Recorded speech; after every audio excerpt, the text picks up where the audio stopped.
ನನ್ನ ಪ್ರೀತಿಯ ನವೋದಯ ವಿದ್ಯಾರ್ಥಿಗಳಿಗೆ ಗಣೇಶ್ ಗುರುಕುಲ ಯೂಟ್ಯೂಬ್ ಚಾನಲ್ಗೆ ಸ್ವಾಗತ. ಈಗ ನಾವು ಸಮಯವನ್ನು ವ್ಯರ್ಥ ಮಾಡದೆ ಲೆಕ್ಕಗಳನ್ನು ಮುಂದುವರಿಸ್ತಾ ಹೋಗೋಣ. ನೋಡಿ, 55ನೇ ಲೆಕ್ಕ. ಒಂದು ಶಾಲೆಯ 5/3 ಮಕ್ಕಳು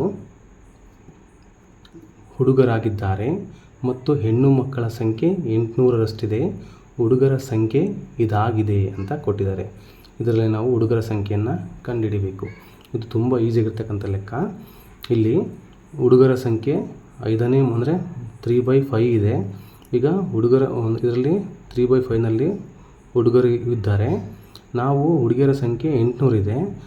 ಈ ಒಂದು ದತ್ತಾಂಶಗಳನ್ನು ತೆಗೆದುಕೊಂಡು ನಾವೀಗ ಹುಡುಗರ ಸಂಖ್ಯೆಯನ್ನು ಕಂಡುಹಿಡಿಬೇಕು. ಇದು ತುಂಬ ಸರಳವಾಗಿರ್ತಕ್ಕಂಥ ಲೆಕ್ಕ. ನೋಡಿ, ನಾನು ಆನ್ಲೈನ್ ಮೆಥಡಲ್ಲಿ ಇದನ್ನು ನಿಮಗೆ ಶಾರ್ಟಾಗಿ ಹೇಳ್ಕೊಡ್ತೀನಿ.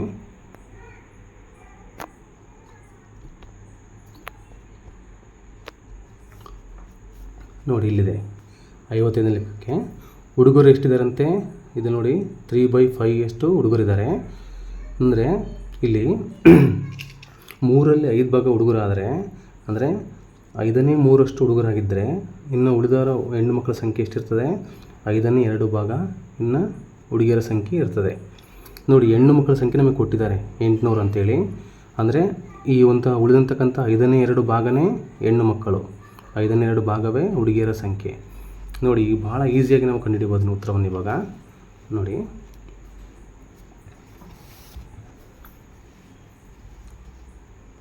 ಇಲ್ಲಿ ನೋಡಿ, ಆ 2 ಭಾಗ ಏನಿದೆಯಲ್ಲ, 2 ಭಾಗ ಹೆಣ್ಣು ಮಕ್ಕಳದ 2 ಭಾಗನೇ 800. ಆ 5 ಭಾಗನೇ, ಅಂದರೆ ಇದು 5 ಭಾಗನೇ ಇಲ್ಲಿ ಮುಂದೆ ಹೇಳ್ತಾ ಹೋಗ್ತೀನಿ. ಇದು 3 ಭಾಗ.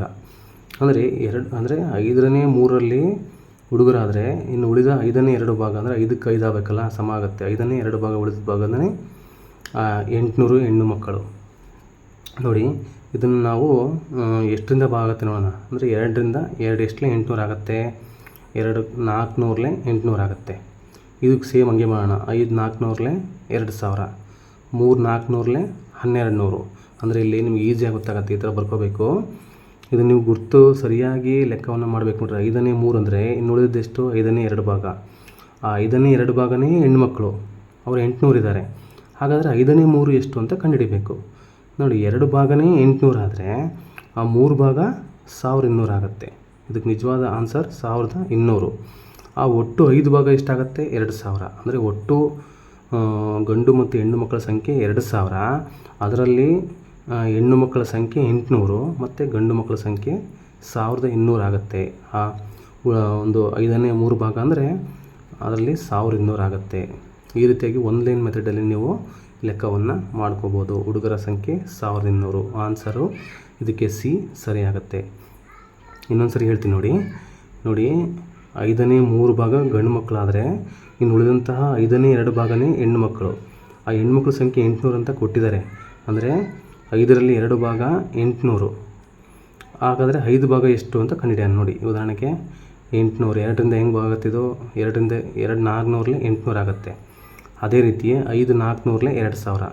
ಅದೇ ರೀತಿ 3 400 1200, 1200 ಆಗುತ್ತೆ. ಈ ರೀತಿಯಾಗಿ ಆನ್ಲೈನ್ ಮೆಥಡಲ್ಲಿ ನೀವು ಈಸಿಯಾಗಿ ಇಂಥ ಲೆಕ್ಕಗಳನ್ನು ಮಾಡ್ಬೋದು. ಈಗ ನಾವು ಇದರ ಆನ್ಸರನ್ನು ಟಿಕ್ ಮಾಡೋಣ. 55ನೇ ಪ್ರಶ್ನೆ ನೋಡಿ, ಇಲ್ಲಿ ಕೊಟ್ಟಿದ್ದಾರೆ. 55ಕ್ಕೆ 1200 ಸಿ ಉತ್ತರ ಸರಿಯಾಗುತ್ತೆ. ಈಗ ನಾವು ನೆಕ್ಸ್ಟ್ ಲೆಕ್ಕ ನೋಡೋಣ.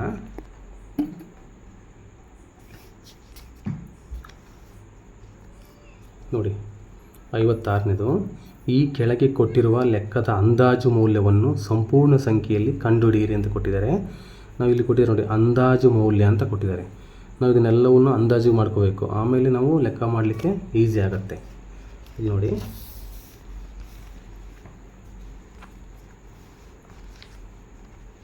ನೋಡಿ 56ನೇದು. ಅವ್ರು ಕೊಟ್ಟಿರೋ ಲೆಕ್ಕ ಏನು? 349 × 51 ಪ್ಲಸ್ 632/31 ಅಂತ ಕೊಟ್ಟಿದ್ದಾರೆ. ನಾವು ಅಂದಾಜು ಸಮೀಪ ಬೆಲೆಗೆ ಇದನ್ನೆಲ್ಲ ಪರಿವರ್ತನೆ ಮಾಡ್ಕೊಳ್ಳೋಣ. ನೋಡಿ, 349 ಅಂದಾಜು ಬೆಲೆ ಸಮೀಪ ಬೆಲೆ 350, 51ರ ಸಮೀಪ ಬೆಲೆ 50 ಪ್ಲಸ್ಗೆ ಪ್ಲಸ್ಸು ಇಂಟು 632 ಸಮೀಪ ಬೆಲೆ 630 ನಂತರ 31ರ ಸಮೀಪ ಬೆಲೆ 30. ಈ ರೀತಿಯಾಗಿ ಬರ್ಕೊಂಡು ಆಮೇಲೆ ನಾವು ಏನು ಮಾಡಬೇಕು ಅಂದರೆ ಇವುಗಳಿಷ್ಟು ಲೆಕ್ಕದಲ್ಲಿ ಯಾವುದನ್ನು ಮೊದಲು ಮಾಡಬೇಕು ನೋಡಿ. ಇಲ್ಲಿ ಆವರಣ ಇದೆ, ಇಲ್ಲಿ ಡಿವೈಡೆಡ್ ಬೈ ಇದೆ, ಇಲ್ಲಿ ಪ್ಲಸ್ ಇದೆ, ಇಲ್ಲಿ ಇಂಟು ಇದೆ. ಇದನ್ನು ನಾವು ಬಾಡ್ಮಸ್ ನಿಯಮದಿಂದ ಮಾಡ್ಕೋಬೇಕು. ಈ ಬಾಡ್ಮಸ್ ನಿಯಮ ಅಂತ ನೀವು ತಿಳ್ಕೊಂಡಿದ್ದೆ ಆದರೆ ಲೆಕ್ಕವನ್ನು ಈಸಿಯಾಗಿ ವಿತಿನ್ ಸೆಕೆಂಡಲ್ಲಿ ನಾವು ಲೆಕ್ಕವನ್ನು ಮಾಡ್ಬೋದು. ನೋಡಿ, ಈ ಒಂದು ಬಾಡ್ಮಸ್ ಪ್ರಕಾರ ನಾವು ಬ್ರ್ಯಾಕೆಟನ್ನು ತೆಗಿಬೇಕು ಫಸ್ಟು. ಅಂದರೆ ಬ್ರ್ಯಾಕೆಟಲ್ಲಿ ನಾವು ಮೊದಲು ಲೆಕ್ಕವನ್ನು ಮಾಡ್ಕೋಬೇಕು. ಇಲ್ಲಿ ನೋಡಿ, ಈ 30ರಿಂದ 630 ಭಾಗಿಸ್ಬೇಕು. 30 ಕೆಳಗೆ ಹಾಕ್ಕೊಂಡಿದ್ದೀನಿ, 630 ಮೇಲೆ ಹಾಕ್ಕೊಂಡಿದ್ದೀನಿ. ಈ ಸೊನ್ನೆಗೂ ಹೋಯಿತು. 3 1 3 2 6, 3 1 3. ಇದು ಸಂಪೂರ್ಣವಾಗಿ ಭಾಗ ಆಯಿತು. ಅಂದರೆ 3 21 63 ಭಾಗ ಆಯಿತು. ಇದನ್ನು ಸರಳೀಕರಣ ಮಾಡೋಣ. 350 × 50 ಅದೆಷ್ಟಾಯಿತು? 10 100 1000 10,000 ಅಂದರೆ 17,500 ಆಯಿತು. ಇದನ್ನು ಗುಣಿಸಿದಾಗ 17,500 ಬಂತು. ಪ್ಲಸ್ಸಿಗೆ ಪ್ಲಸ್ ಬರ್ಕೊಂಡಿದ್ದೀನಿ. ಇದನ್ನು ಭಾಗಿಸಿದಾಗ 21 ಉತ್ತರ ಬಂತು. 21 ಉತ್ತರ ಬರ್ಕೊಂಡಿದ್ದೀನಿ ಇಲ್ಲಿ. ಈಗ ಇಲ್ಲಿ ಪ್ಲಸ್ ಚಿಹ್ನೆಯಿಂದ ಎರಡನ್ನು ಕೂಡಿಸ್ಕೋಬೇಕು. ನೋಡಿ, ಇದನ್ನು 17,500 ಮತ್ತು 21 ಕೂಡಿಸ್ಕೊಂಡಾಗ ನಮಗೆ 17,521 ಆನ್ಸರ್ ಬಂದಿದೆ. ಇದಕ್ಕೆ ಡಿ ಆನ್ಸರ್ ಸರಿ ಆಗುತ್ತೆ. 56ನೇದಕ್ಕೆ ಡಿ ಆನ್ಸರ್ ಸರಿ ಇದೆ. 17,521. ಈಗ ನೋಡಿ, ನೆಕ್ಸ್ಟ್ ಲೆಕ್ಕ ನೋಡೋಣ ನಾವೀಗ. ಇಲ್ಲಿ ಕೊಟ್ಟಿದ್ದಾರೆ ನೋಡಿ, 58ನೇದು ನೋಡಿ. ಈ ಒಂದು ಗಣೇಶ್ ಗುರುಕುಲ ಯೂಟ್ಯೂಬ್ ಚಾನಲ್ ನಿಮಗೆ ತುಂಬ ಇಷ್ಟ ಆಗಿದೆ ಅಂದ್ಕೊತೀನಿ. ಇದನ್ನೆಲ್ಲರೂ ತಪ್ಪದೆ ಸಬ್ಸ್ಕ್ರೈಬ್ ಮಾಡ್ಕೊಳ್ಳಿ. ಹಾಗೆ ಬೆಲ್ ಐಕನನ್ನು ಪ್ರೆಸ್ ಮಾಡಿ, ಆಲ್ ಅಂತ ಅಲ್ಲಿ ಟಿಕ್ ಮಾಡಿ. ನಿಮಗೆ ನಮ್ಮ ನೋಟಿಫಿಕೇಷನ್ ಬರ್ತಾ ಹೋಗುತ್ತೆ. ಎ ಎಂಬ ವ್ಯಕ್ತಿಯಿಂದ ಒಂದು ರೇಡಿಯೋ ಅದರ ಗುರುತು ಬೆಲೆಯ 3/4 ಭಾಗಕ್ಕೆ ಅಂದರೆ 4/3 ಭಾಗಕ್ಕೆ ಖರೀದಿಸಲ್ಪಡುತ್ತದೆ ಮತ್ತು ಅದನ್ನು ಗುರುತಿಸಿದ ಬೆಲೆಗಿಂತ 20% ಹೆಚ್ಚು ಮಾರಾಟ ಮಾಡಲಾಗುತ್ತದೆ. ಎ ಗಳಿಸಿದ ಶೇಕಡ ಲಾಭ ಎಷ್ಟು? ನೋಡಿ, ಅದನ್ನು ಏನು ಮಾಡ್ತಾರೆ ಅಂದರೆ ಒಂದು ವಸ್ತುವನ್ನು ಅಲ್ಲಿ ಖರೀದಿ ಮಾಡ್ತಾರಲ್ಲ, ಅದರ ಒಂದು ಮುಕ್ಕಾಲು ಭಾಗಕ್ಕೆ ಇಲ್ಲಿ ಖರೀದಿ ಮಾಡ್ತಾರೆ. ಅಂದರೆ ಉದಾಹರಣೆಗೆ ಅದು 100 ರೂಪಾಯಿ ಇದ್ದರೆ ಅದನ್ನು 75 ರೂಪಾಯಿಗೆ ಖರೀದಿ ಮಾಡಿದರೆ ಅಂತ ಅರ್ಥ. ಅದರಲ್ಲಿ 20% ಲಾಭಕ್ಕೆ ಮಾರ್ತಾರೆ. ಹಾಗಾದರೆ ಅವರಿಗೆ ಇಲ್ಲಿ ಆ ಅಂದರೆ ಅವನು ಶೇಕಡ ಲಾಭ ಎಷ್ಟಾಯಿತು ಅಂತ ಕಂಡುಹಿಡಿಬೇಕಿಲ್ಲಿ. ಅಂದರೆ ಅದನ್ನು ಅವ್ರು ಏನು ಮಾಡ್ತಾರೆ, ಗುರುತಿಸಿದ ಬೆಲೆಗಿಂತ 20% ಹೆಚ್ಚು ಮಾರಾಟ ಮಾಡ್ತಾರೆ. ಅವರಿಗೆ ಶೇಕಡ ಲಾಭ ಎಷ್ಟಾಯಿತು ಅಂತ ಕಂಡುಹಿಡಿಬೇಕು. ನೋಡಿ, ಗುರುತು ಬೆಲೆ 100 ರೂಪಾಯಿ ಅಂದರೆ ನಾವು ಅಂದಾಜು ಹಾಕ್ಕೊಂಡಿರೋದು 100 ರೂಪಾಯಿ ಅಂತೇಳಿ. ಅಂದರೆ ಉದಾಹರಣೆಗೆ MRP ಬೆಲೆ 100 ರೂಪಾಯಿ ಆಗಿದ್ದರೆ ಅವನು 4/4 ಅಂದರೆ 3/4ಗೆ ಅವನು ಖರೀದಿ ಮಾಡಿದ್ದಾನೆ. 3/4ಗೆ ಖರೀದಿ ಅಂದರೆ ಇದ್ರ ಮುಕ್ಕಾಲು ಭಾಗ ಅಂತ. ಅಂದರೆ 100ರಲ್ಲಿ ಮುಕ್ಕಾಲು ಭಾಗ ಅಂದರೆ 75 ರೂಪಾಯಿಗೆ ಅವನು ಖರೀದಿ ಮಾಡಿದ್ದಾನೆ ಅಂತ ಅರ್ಥ. ಅದನ್ನು ಏನು ಮಾಡಿದ್ದಾನೆ ಅವನು, 20% ಲಾಭ ಅಂದರೆ 100 ರೂಪಾಯಿಗೆ ಒಂದು ವೇಳೆ ವಸ್ತು ಬೆಲೆ ಆಗಿದ್ದರೆ ಅದನ್ನು 120 ರೂಪಾಯಿದಂಗೆ ಮಾರ್ದಂಗೆ. ನಂತರ ಲಾಭ ಎಷ್ಟಾಗತ್ತೆ? ಇಲ್ಲಿ ನೋಡಿ, ನಾವು ಇದು MRP ರೇಟ್ ಇದ್ದಂಗೆ. ಗುರುತು ಬೆಲೆ ಅವನು ಖರೀದಿ ಮಾಡಿದಷ್ಟಕ್ಕೆ 75 ರೂಪಾಯಿಗೆ. ಅದರಿಂದ ಅದನ್ನು 100 ರೂಪಾಯಿ ಬೆಲೆ ಏನು ಮಾಡಿದವನು 120 ರೂಪಾಯಿಗೆ ಮಾರಾಟ ಮಾಡ್ತಾನೆ. ಈಗ ನೋಡಿ, 75 ರೂಪಾಯಿ ವಸ್ತುವನ್ನು ಖರೀದಿ ಮಾಡಿ ಅದು 125 ಮಾರೋದ್ರಿಂದ ಅವನಿಗೆ 45 ರೂಪಾಯಿ ಲಾಭ ಆಯಿತು. ಇದನ್ನು ಸರಿಯಾಗಿ ಅರ್ಥ ಮಾಡ್ಕೊಳ್ಳಿ. ಅದು ವಸ್ತುವಿನ ಬೆಲೆ 100 ರೂಪಾಯಿ ಅಂದ್ಕೊಂಡ್ರೆ ಅದನ್ನು 75 ರೂಪಾಯಿ ಖರೀದಿ ಮಾಡ್ದಂಗೆ. 75 ರೂಪಾಯಿ ಖರೀದಿ ಮಾಡಿ ಅದನ್ನು 120 ರೂಪಾಯಿಗೆ ಮಾರಿದರೆ ಅವನಿಗೆ 45 ರೂಪಾಯಿ ಲಾಭ ಆದಂಗೆ. ಈಗ ಅದರಿಂದ ಶೇಕಡ ಲಾಭ ಎಷ್ಟು ಅಂತ ಕಂಡುಹಿಡಿಯಬೇಕು. 45 ರೂಪಾಯಿ ಲಾಭ ಆಯಿತು, ಇದು ಶೇಕಡ ಲಾಭ ಅಲ್ಲ.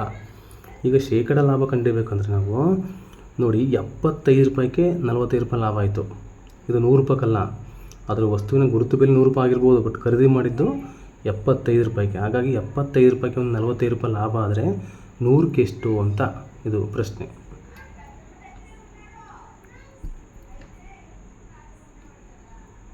ಅಂದರೆ ಇಲ್ಲಿ ನೋಡಿ, ಇದನ್ನು ನಾವು ಈಗ ಸರಳೀಕರಣ ಮಾಡೋಣ.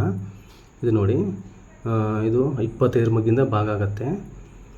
25 3 75, 25 4 100. ಈಗ 3 ಉಳಿತು ನೋಡಿ, 3 15 45 ಭಾಗ ಆಗುತ್ತೆ.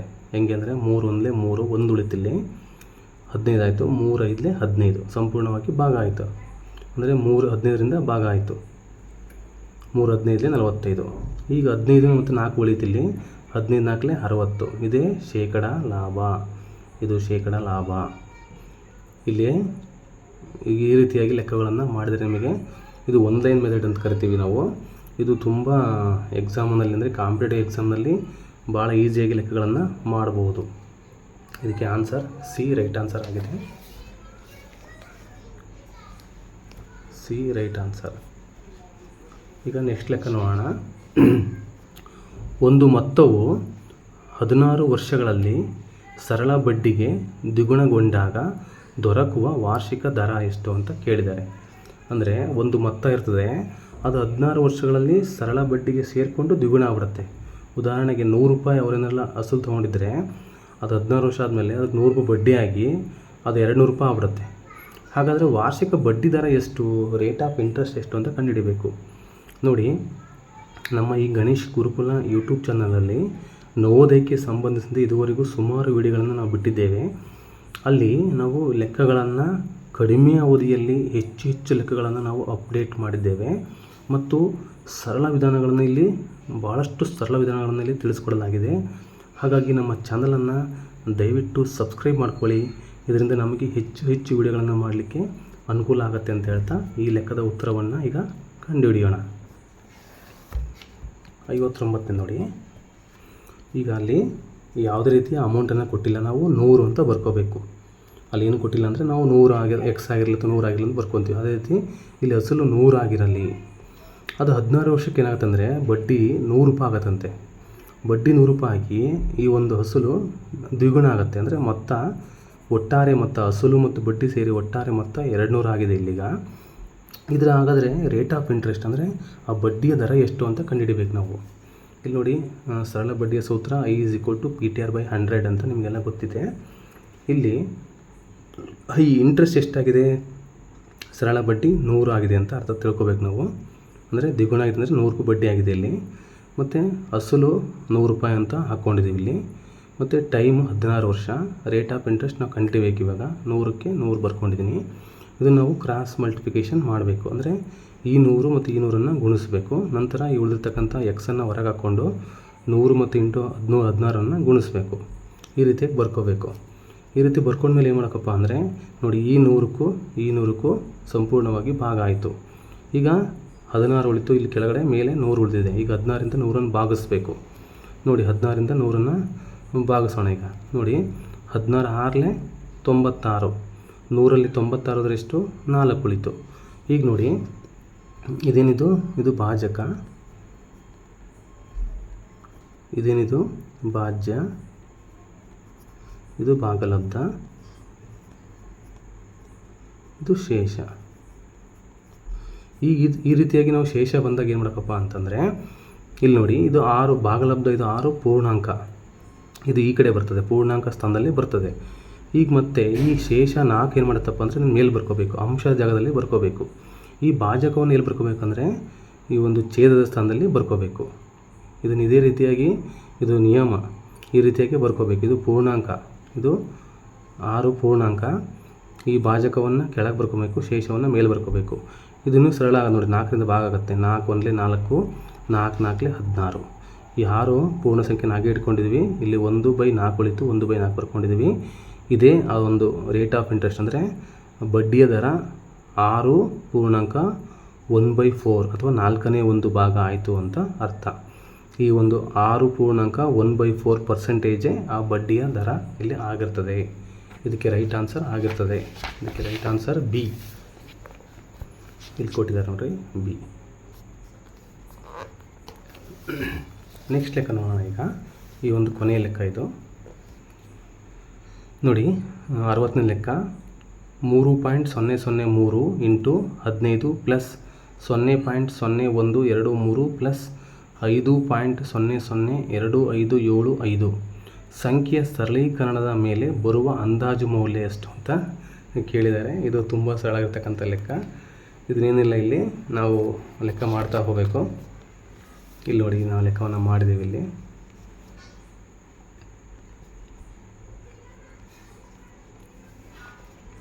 ನೋಡಿ, ಈ ಒಂದು ಇದನ್ನು ಬರ್ಕೊಂಬಿಟ್ಟು ನಾವು ಏನು ಮಾಡಬೇಕು ಅಂದರೆ ಇದನ್ನು ಆ್ಯಸ್ ಇಟ್ ಈಸ್ ನಾವು ಬಾಡ್ ಬಾಕ್ಸ್ ನಿಯಮದ ಪ್ರಕಾರ ಮಾಡ್ಕೊತ ಹೋಗಬೇಕು. ಅಂದರೆ ಇಲ್ಲಿ ನಾವೇನು ಮಾಡಬೇಕು, ಫಸ್ಟ್ ಇದನ್ನು ಗುಣಿಸ್ಕೋಬೇಕು. ಇದನ್ನು ಗುಣಿಸ್ಕೊಂಡ್ವಿ, ಆಮೇಲೆ ಏನು ಮಾಡಬೇಕು ನೋಡಿ, ಇಲ್ಲಿ ನಾವು ನೋಡಿ, ಇಲ್ಲಿ ಚಿಹ್ನೆ ಗುಣಿಸ್ಕೊಂಡಿದ್ದೀವಿ. ಬಟ್ ಇದನ್ನು ಗುಣಿಸ್ಕೋಬೇಕು ಅಲ್ಲಿ ಡೌಟ್ ಬರ್ತದೆ. ಹಾಗಾಗಿ ಬಾಡ್ಮಾಸ್ ನಿಯಮದ ಪ್ರಕಾರ ಏನಿರ್ತದೆ, ಮಲ್ಟಿಪ್ಲಿಕೇಶನ್ ಅಂದರೆ ಬ್ರ್ಯಾಕೆಟ್ ಇಲ್ಲ, ಇಲ್ಲಿ ಆಫು ಇಲ್ಲ, ಡಿವಿಷನ್ ಇಲ್ಲ, ಮಲ್ಟಿಪ್ಲಿಕೇಶನ್ ಇದರಲ್ಲಿದೆ ನೋಡಿ. ಇಲ್ಲಿ ಮಲ್ಟಿಪ್ಲಿಕೇಶನ್ ಇದೆ. ಒಂದು ವೇಳೆ ನಾವು 15ರಿಂದ ಇದನ್ನು ಫಸ್ಟ್ ಕೂಡಿಸ್ಕೊಂಡು ತಪ್ಪಾಗ್ತದೆ.